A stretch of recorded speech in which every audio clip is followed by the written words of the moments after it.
On that camera and we can get started. Good morning. I don't see it. Keep that. It's been a while. Keep that. All right. That's good. This is Anthony with MakeWeirdMusic.com, and we've got the band Evil Genius here from Los Angeles. You guys want to introduce yourselves and what you play and how you got to know each other? Sure. My name is... Should I be looking at you? Yeah, sure. That's cool. My name is Mike Lockwood. There's another one right there if you want to stare in that camera. Yeah. I play drums, and I'm from Reno, Nevada. I'm Max Kutner. I play guitar, and I'm from Las Vegas, Nevada. I'm Stefan Kac. I play tuba, and I'm from Minneapolis, Minnesota. And you're all based in LA now. This is Yep. true. What brought you to LA? Cal Arts. Oh, is that where you all met? I met Mike in Reno. Actually, we went to the same bachelor's school too, UNR. Same cool. bachelor party. Same bachelor party. Or several. Yeah. And can you tell us a little about your music?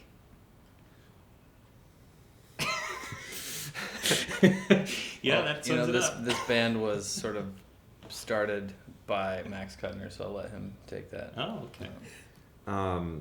role.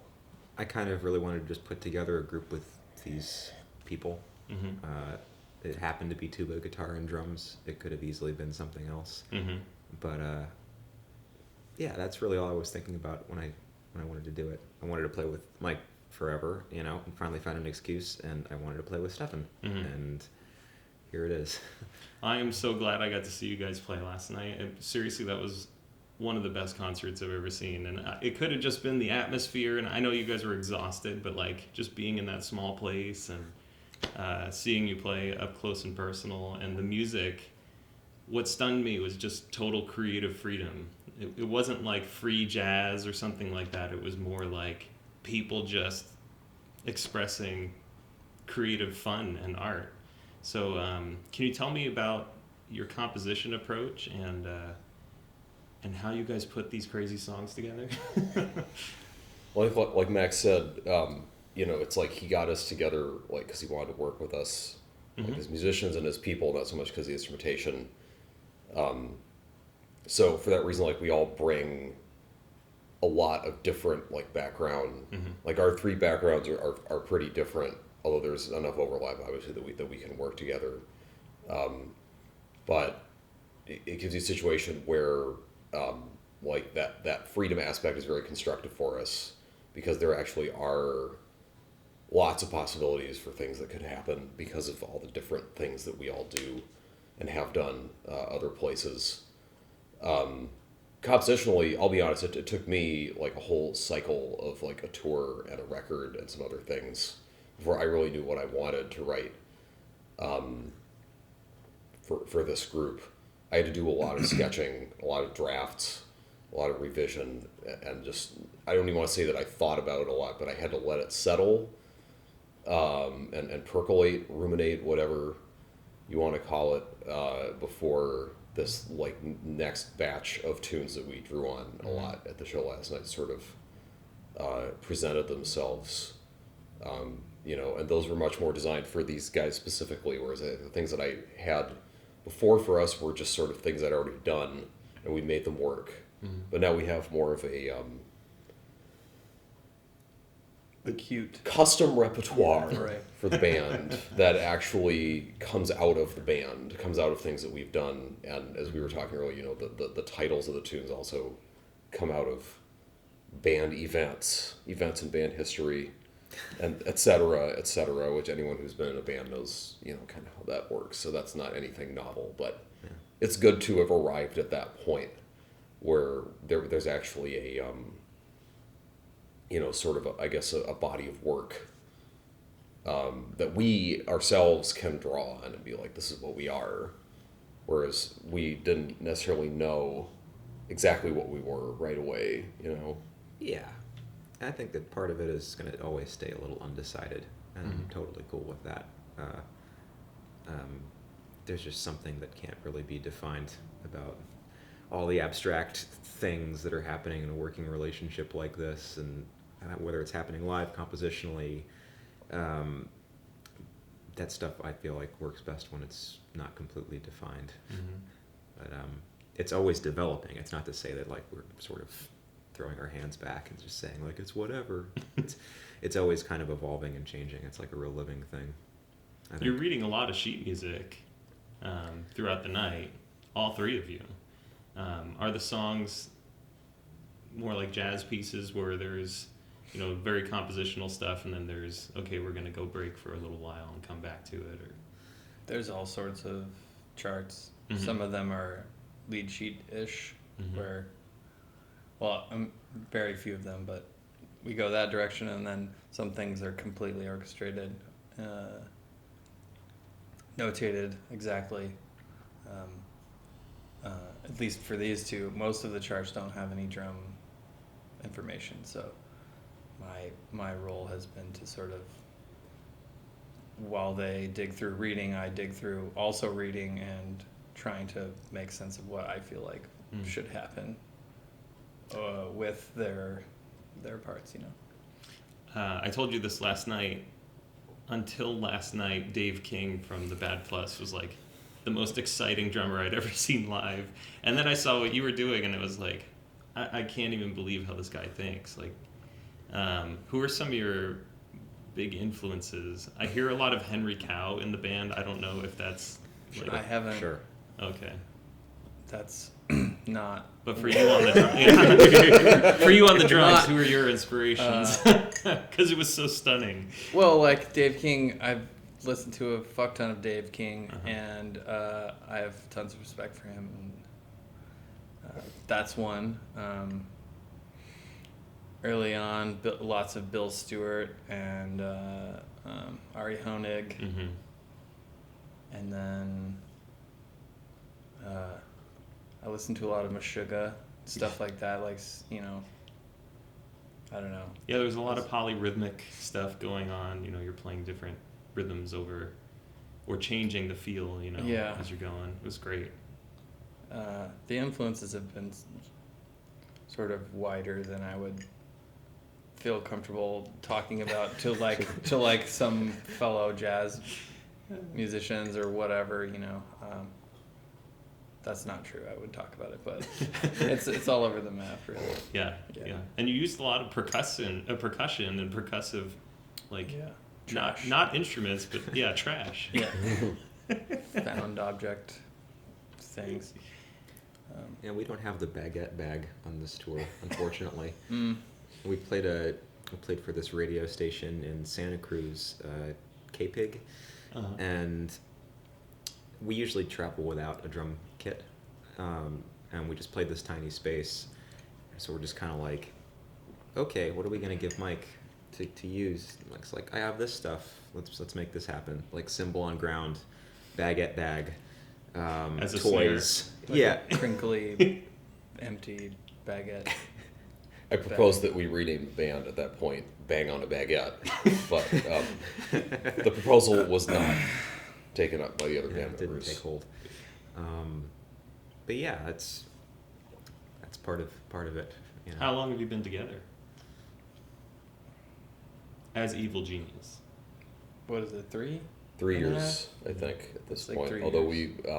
Maybe a little longer. we didn't play a lot the first year or so. Mike was living in a couple of different places for a while. Until very recently. Until very recently. So we've had the band for a lot longer than our amount of actual playing out would dictate. But now that we're all gathered in Los Angeles, we're looking forward to being more functional on an ongoing basis. Speaking of basses, bad joke here, but Bases. hearing you play the tuba in the band, it's clear there are like very, very normal bass lines going on, but then there's like a lot of bebop parts going on too, and I don't know what the dynamic of a jazz band would be with a tuba at playing a bass. I don't know if that's a standard arrangement. Right. Well, I mean, I think it's nice that you say it that way. That you wouldn't assume. I mean, sort of. Most people would assume that he's just playing bass in the band, but Stefan definitely does that, but so much more. And we all sort of. Max was playing bass a little bit last night too, and right. Passing of the roles is something that enables us to be more free, like you were saying earlier. Yeah, so tell me about the dynamic of having you playing tuba in this band and how you approach the instrument and this experimental music. Yeah, I mean, I mean, when I write, I approach these almost more as like two horn parts, knowing that if I get any, you know, grander ambitions, of course, I have, you know, more guitar stuff that can happen in terms of multiple notes. But, you know, at the writing stage, I look at it just as sort of two contrapuntal lines, and don't really worry so much about function, unless the style maybe dictates that if we want to do something where there's a clear bass, harmonic, clear, you know, solo function or something like that, that can still happen. But, you know, writing wise, I think of counterpoint. Playing wise, I mean, you know, I got way into like bebop playing in high school and college, and didn't give a lot of thought to even functioning as a bass instrument. I would only do it when I was kind of forced to, which looking back on it is sort of weird, but that's just the way that it worked out. And it wasn't really until I got out of school and out like doing stuff. I remember I went to a jam session once, and you know, I walk in, I can immediately see like the bass players on stage just like, you know, sweating and panting and unhappy. He's probably been there all night playing, you know, 25-minute long versions of Stella by Starlight, and he sees me come in, sees me take the tube out. He just, after the tune, puts his bass down, because I was like, oh, you know, thank God, like, there was another bass instrument here, can you blah, blah, blah, and I was like, hey, I don't, like, you know, I'm a horn player, I don't really do the bass stuff. And he looks at me, he's like, you're a tuba player. And I'm just standing there in front of this dude that I'd never met, and I'm just like, damn, I am a tuba player. Like, that's kind of messed up that I don't know how to do this. So that was one thing that happened. And then also just, you know, once I got into it, I realized it's fun to be the bass instrument. You have like, you have more responsibility. You have more, you're like part of that whole rhythm section, like Vulcan mind meld thing. And when I learned more about that and started to be able to do it a little bit, I kind of got hooked on that more. So I do play as the bass instrument in a lot of different settings, jazz settings, and even, you know, other, you know, quote unquote, like rock-ish, and like, you know, weird gigs that come along. I played in a polka band for a couple of years, and we would play rock tunes, you know, because there's rock tunes that those bands play, and, you know, then it's like you're a rock band with accordion and tuba instead of guitar and bass. It's like, you know, that kind of thing can totally work. But then I'm really rambling here, but the final sort of synthesis stage of all this was when I got hooked up with people who were really into like the Bill Frisell, Joe Lovano, Paul Motion Trio, and I hate to say similar groups because there's no other group like that, but that type of that era of quote unquote jazz music, where not only were the roles not as clearly defined, but just the group interplay was, and the like strength of the individual voices was such that the roles couldn't really contain those people, whatever the instruments they were playing.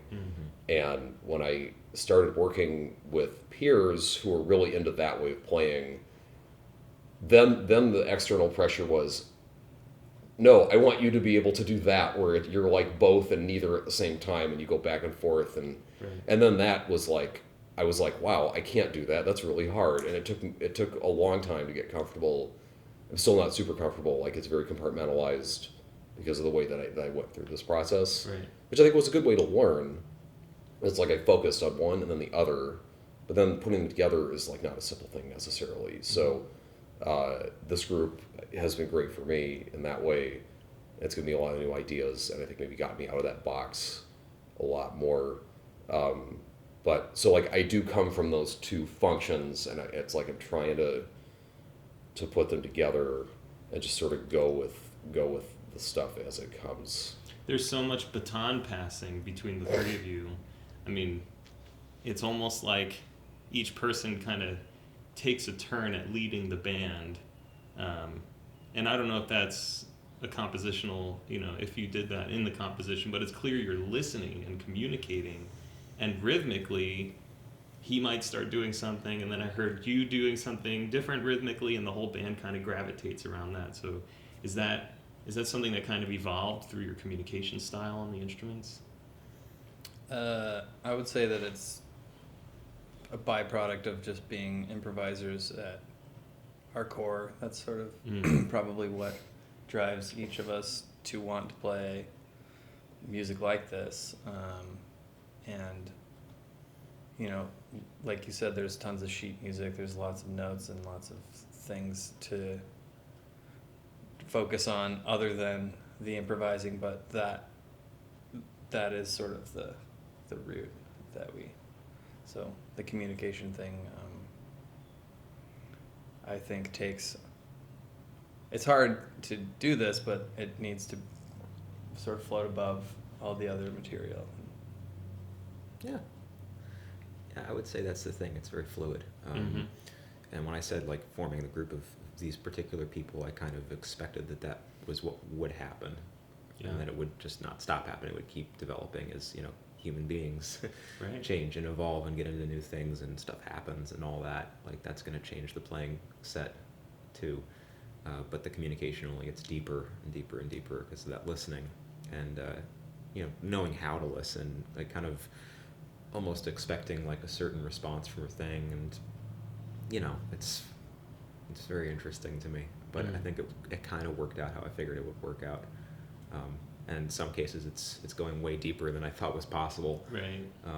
In the writing and everything too. So you have this most recent album. Can you tell us about it and what you're working on now? Yeah, the most recent album came out at the end of 2015 called Bitter Human. It was released on a 3-year-old Los Angeles-based record label called Arenda Records, which fosters this type of thing.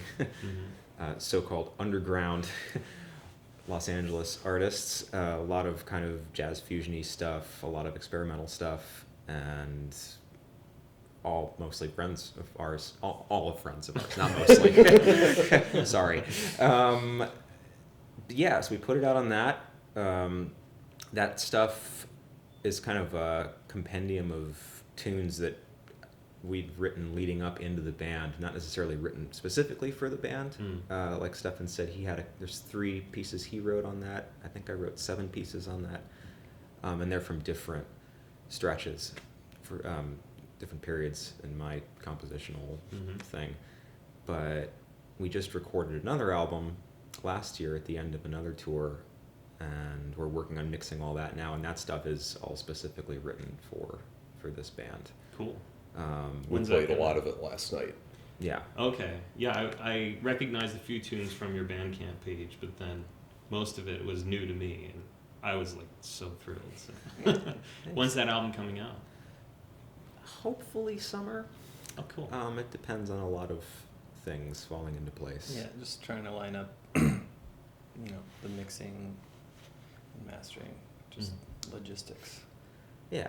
Trying to figure out what to do with it. Lots of ideas. And not to get into the larger discussion of like, well, CDs, vinyl, all that, but Right. you know, we're all trying to figure out ways that make sense for us to do that.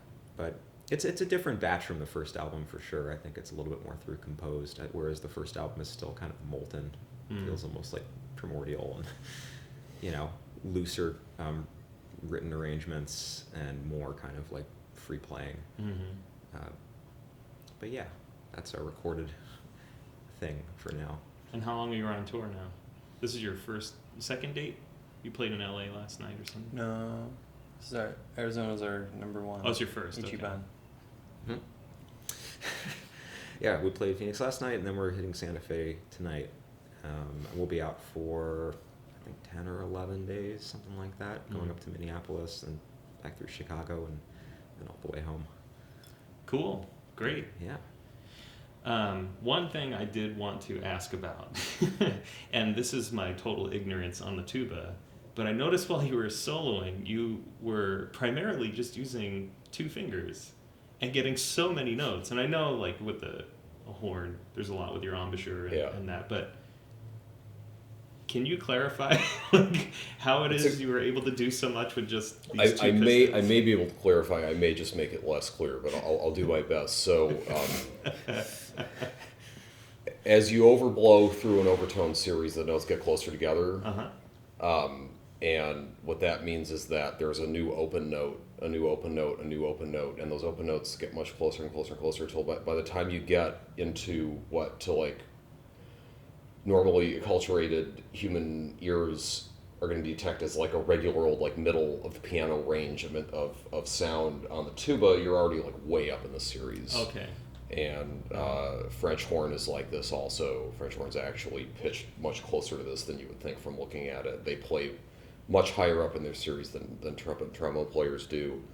So once you're up there, you've got a lot of open notes just stacked up against each other and getting closer together.